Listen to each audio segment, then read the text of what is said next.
Cek. Halo, cek. Cek. Tes. Tes, tes. 1, 2, 3. Aldi, apa kedengeran? Dengar. Atun, apa kedengeran? Oke. Menggema nggak? Cek.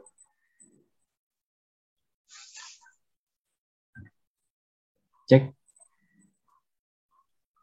Aman, aman. Cek. Tes 1, 2. Matikan suara. Matikan suara. Cek. Cek 1, 2.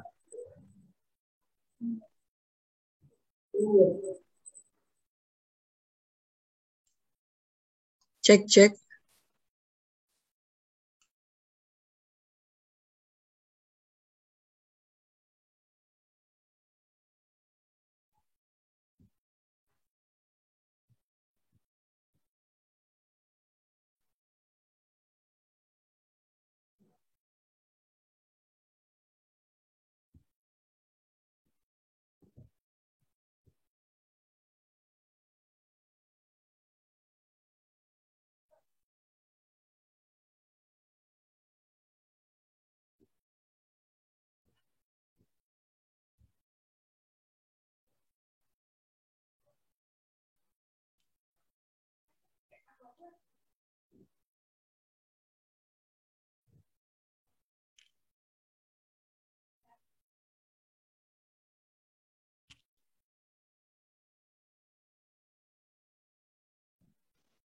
Baik, sambil saya ingatkan ya teman-teman, terdapat 24 menit untuk setiap kelompok, 4 menit untuk persiapan dan 10 menit untuk presentasi, serta 10 menit terakhir untuk sesi diskusi. Waktu timer akan terus berjalan, sehingga dimohon kepada para peserta untuk dapat memperhatikan timer. Dan saat ini, kelompok yang akan presentasi adalah kelompok urutan 18 dari Universitas Andalas dengan judul Pemodelan Matematika Pergerakan Jelajah Harimau Sumatera pasca translokasi dan pelepasan sebagai upaya konservasi. Dan presentasi akan dimulai tepat pada menit 20.00.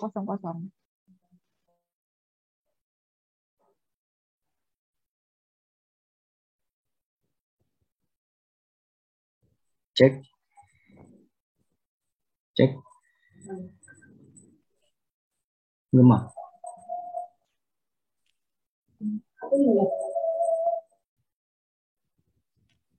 Cek. Langsung unmute aja. Cek, cek. Cek. Mungkin jika teman-teman dalam ruangan yang sama bisa memakai headset agar tidak terjadi pantulan suara. Oke.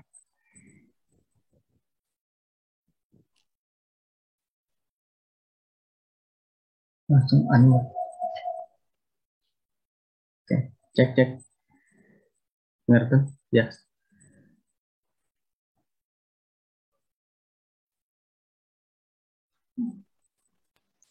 Baik, waktu persiapan habis, dipersilahkan. Baik, bismillahirrahmanirrahim. Assalamualaikum warahmatullahi wabarakatuh. Selamat siang, Bapak Ibu penguji dan Bapak pendamping yang hari ini berkesempatan hadir, juga teman-teman PKM yang berkesempatan hadir pada hari ini. Baik, kita dari tim pemodelan matematika Pergerakan Jelajah Harimau Sumatera pasca translokasi dan pelepasan sebagai upaya konservasi. Adapun PKM kita pada hari ini merupakan PKM di bidang riset.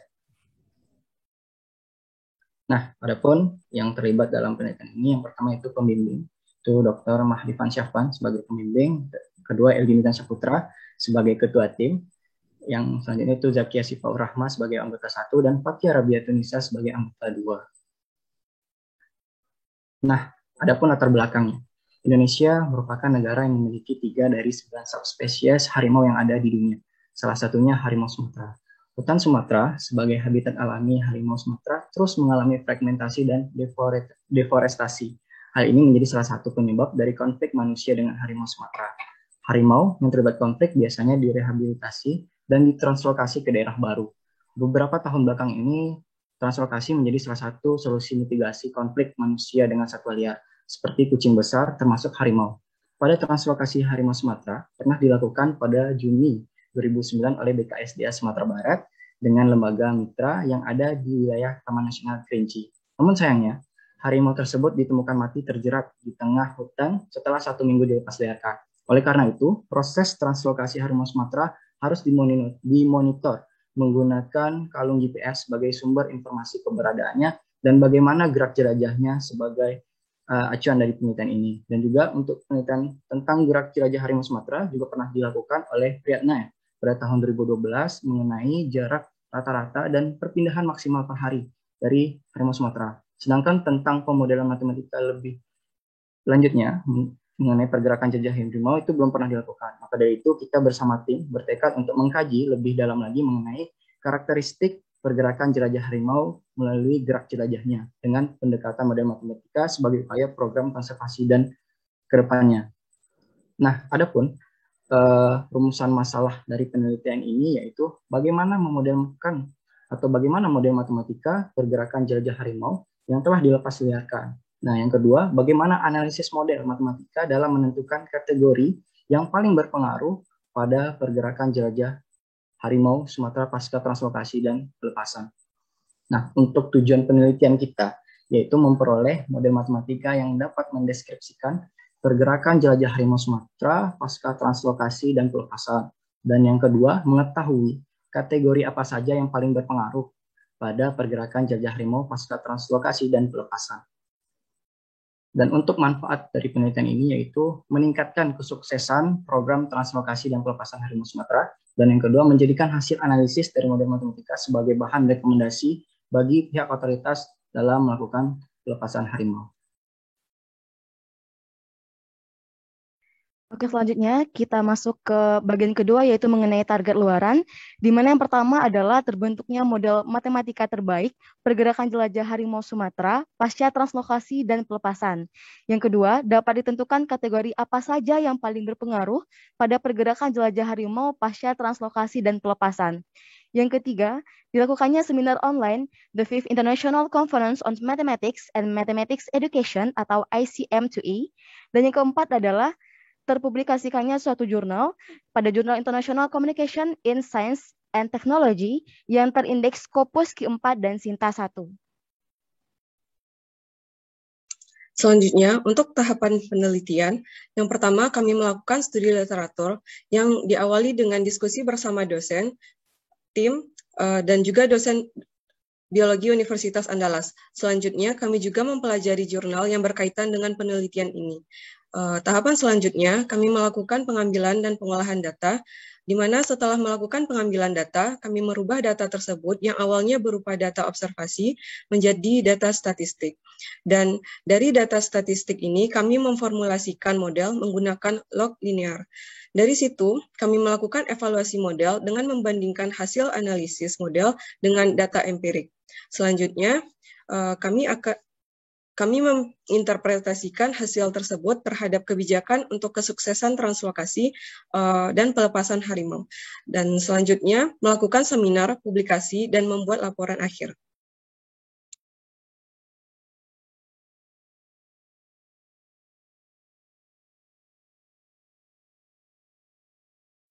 Nah, adapun hasil yang telah kita capai itu kita telah melakukan studi literatur dan pengolahan data. Terlihat bahwasanya data yang kita ambil itu pada di BKSDA Sumatera Barat itu terdapat sekitar 124 titik harimau yang mana diambil pada tanggal 31 Juni sampai 16 Agustus. Nah, yang mana data tersebut kita ambil dari BKSDA Riau. Nah, dari BKSDA Riau tersebut, dari data tersebut kita formasikan dari data observasi menjadi data statistik sehingga didapatkanlah formulasi model seperti yang terlihat pada slide, di mana untuk VI merupakan nilai RSF dan XIP merupakan variabel habitat dan waktu. Dan terlihat di sini bahwasanya variabel yang berpengaruh atau kategori yang berpengaruh yaitu kategori habitat dan waktu pada model matematika. Nah, pada evaluasi model, ya, dari model linear yang telah implementasikan tadi, kita lihat bahwasanya ada terdapat 4 habitatnya. 4 habitat itu hutan hujan tropis, padang rumput dan semak-semak lebat, padang tandus, bebatuan dan rawa, dan padang rumput sedikit semak. terlihat pada siang sampai sore hari. Yang paling disukai oleh harimau yaitu hutan hujan tropis, lalu diikuti oleh padang rumput dan semak-semak lebat. Dan untuk pada malam hari, yang paling disukai adalah hutan hujan tropis, lalu diikuti oleh padang rumput sedikit semak, dan diikuti oleh padang rumput dan semak-semak lebat, serta padang tandus, bebatuan, dan rawa. Nah, untuk hasil yang telah kita capai dan kita interpretasi, itu terlihat bahwasanya harimau Sumatera terlihat pada gambarnya. Ini merupakan step selection function, di mana untuk garis tebal hitam merupakan kemungkinan terbesar dia melewati daerah tersebut, dan untuk titik-titik merupakan kemungkinan terkecil. Sementara nilai XL titik dan B merupakan tipe habitatnya. Dan ini kita kategorikan dalam waktu malam sampai siang hari.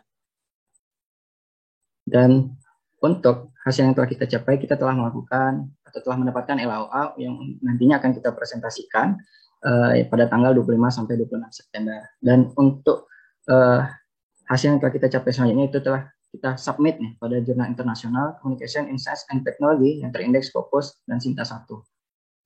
Oke, selanjutnya kita akan masuk ke presentasi hasil. Yang pertama adalah manfaat dalam program konservasi. Nah, di mana penelitian ini berperan penting dalam meningkatkan tingkat kesuksesan program translokasi dan pelepasan harimau Sumatera dalam upaya pengelolaan, perlindungan, dan pelestarian harimau Sumatera. Yang kedua, rekomendasi kebijakan. Hasil analisis dari model matematika yang diperoleh dapat dijadikan sebagai bahan rekomendasi bagi pihak otoritas dalam merumuskan kebijakan program translokasi pelepasan harimau Sumatera. Yang ketiga adalah citasi publikasi artikel ilmiah. Metode yang diusulkan dalam formulasi model pada penelitian ini dapat dikatakan relatif baru, sehingga artikel ilmiah yang dipublikasikan nantinya sangat berpotensi dirujuk oleh banyak peneliti yang bekerja dalam bidang terkait. Yang keempat, pengembangan aplikasi online. Formulasi model yang diperoleh pada penelitian ini dapat digunakan dalam pengembangan aplikasi online yang dapat memantau pergerakan harimau dan sekaligus memberikan hasil analisis secara real-time. Untuk rencana tahapan berikutnya, kami akan mempersiapkan slide presentasi untuk seminar online The Fifth International Conference on Mathematics and Mathematics Education yang akan diadakan pada tanggal 25 hingga 26 September 2021. Lalu kami akan melakukan revisi atas paper yang telah disubmit pada Jurnal International Communication in Science and Technology sesuai dengan rekomendasi perbaikan dari reviewer. Dan juga kami akan melanjutkan pengembangan model matematika untuk memperoleh hasil yang lebih akurat dengan menggunakan interpolasi spline kubik yang dapat memberikan taksiran atas data kalung GPS yang tidak terdeteksi. Dan tahapan terakhirnya, kami akan mempersiapkan laporan akhir.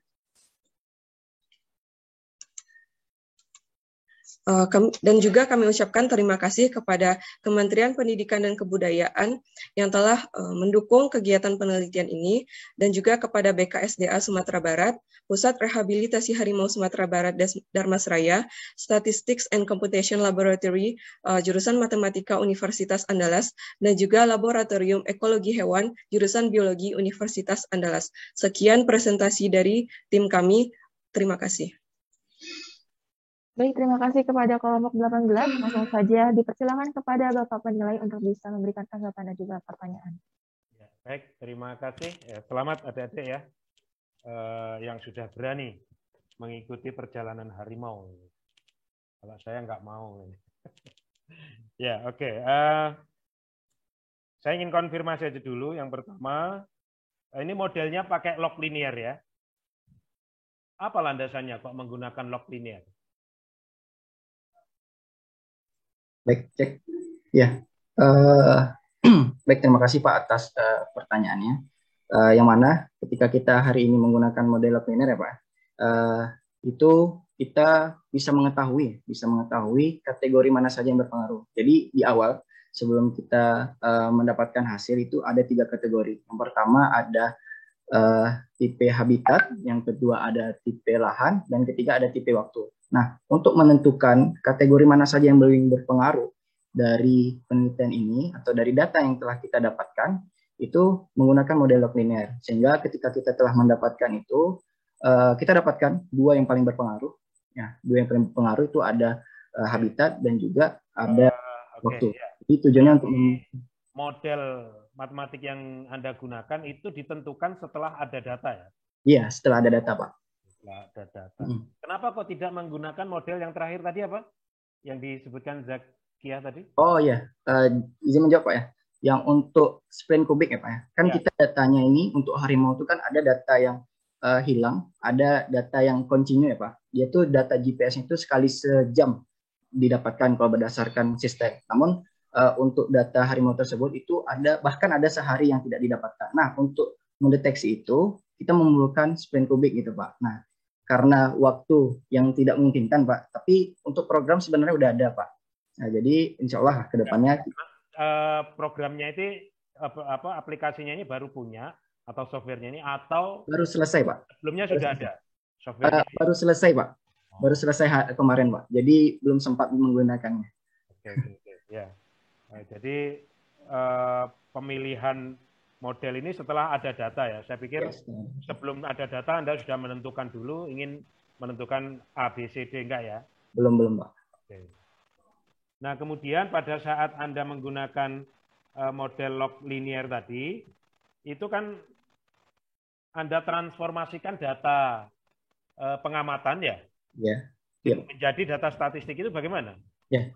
Jadi untuk data observasi ya Pak. Ya. Jadi di data observasi itu ada data titik koordinat Pak, namanya. Ada titik koordinat itu titik koordinat X dan Y. Nah, dari tiap titik-titik itu terdapat nilai NDVI-nya Pak. Nah, kalau kita di biologi itu nilai kehijauan pada sebuah wilayah gitu Pak. Nah, dari sebuah wilayah itu kan ada indeksnya. Kalau NDVI itu ada dari -1 sampai 1 Pak, kalau kita dari biologi. Nah, untuk menentukan kategori habitatnya ya Pak, itu ada rentang-rentangnya Pak. Dari kalau kita yang menentukan rentangnya siapa? Anda atau memang ada sudah ada? Kita mengacu kepada peneliti Pak. Ya, sebenarnya banyak referensi Pak. Referensi ya. Ya banyak referensi. Namun kita memutuskan untuk mencari referensi yang paling mendekati Pak. Ya, cukup ya. Kita tersebut. Nah, dari hasil yang Anda peroleh itu kan ada lebih suka ke hutan tropis, Pak. Padang atau ke daerah tandus tadi ya? Iya Pak. Nah, kenapa kok saya lihat siang dan malam itu lebih suka di hutan tropis? Anda punya tools untuk menginterpretasi data itu nggak? Ada Pak. Nah, jadi di model itu kan Pak, model itu untuk mungkin bisa dilihat slide-nya dulu Pak. Di dalam persamaannya Pak. Dalam persamaannya kan ada nilai X1. Enggak. Ini sudah ada hasilnya. Iya Pak, betul Pak. Ternyata kalau jam siang, tadi kan jam sekian sampai jam sekian di hutan tropis. Ya. Nah ini pertanyaan saya, mengapa kok di antara jam itu dia suka di hutan tropis, di antara jam sekian di padang rumput, di jam sekian di tepi sungai misalnya? Nah iya Pak. Itu ada alasannya terjemahannya enggak? Alasannya berdasarkan model yang telah kita dapatkan tadi, Pak. Nah, berdasarkan model yang telah kita dapatkan tadi, ya. Kan sebenarnya bisa diarahkan ke aplikatif. Kalau Anda menginterpretasikan seperti itu kan masih dalam tataran betul-betul matematis, ya. Iya, betul, Pak. Kayak, kalau dia siang, itu lebih suka di hutan tropis. Maka Anda perlu data tambahan. Kalau di hutan tropis dia ngapain sih? Karena mangsanya lebih banyak di sana, misalnya. Iya, Pak. Coba. Kalau malam di padang rumput, dia lebih sering di padang rumput. Iya, Pak. Maka dia seperti itu maksud saya. Jadi itu tools untuk menginterpretasikan data hasil modeling Anda. Betul, Pak. Kalikan ke Pak Ahmad Zulfa, monggo Pak. Nggih, matur nuwun. Iya, itu pertanyaan yang juga saya ingin tanyakan. Karena memang ya model matematis, kemudian kan bisa salah satu tujuannya adalah memberikan asupan untuk arah kebijakan ya. Nah, yang saya belum tahu adalah kira-kira arah kebijakan yang seperti apa toh yang akan diberikan gitu. Misalnya jangan dilepas dulu atau dilepas di sini saja gitu kan. Saya belum menangkap arah kebijakan yang seperti apa gitu. Karena memang pattern gerakannya kan seperti itu lah. Karena nggak ada pilihan, sebaiknya dilepas di hutan ini atau apa gitu. Gimana, Dek? Arah kebijakannya.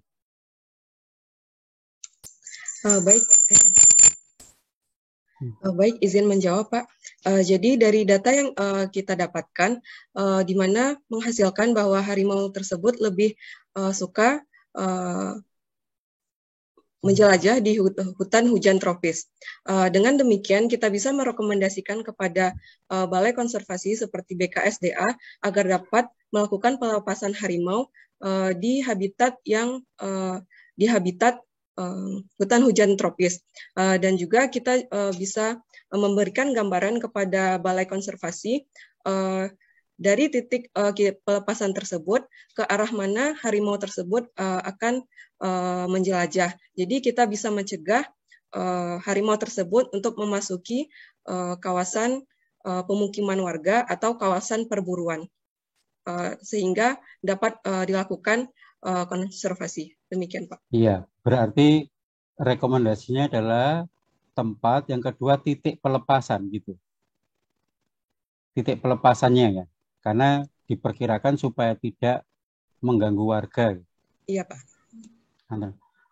Bisa juga nggak karakteristik hutannya itu juga mempengaruhi, karena tadi backgroundnya malah ada yang dilepas kemudian terjerat apa, itu kan malah terjeratnya di mana itu? Hutan hujan tropis atau di padang? Ya, baik Pak. Ini pertanyaan awam sih. Iya, untuk yang tadi ya Pak, untuk ada harimau yang dilepaskan, itu memang kalau kita lihat datanya, itu di daerah yang dekat dengan pemukiman Pak.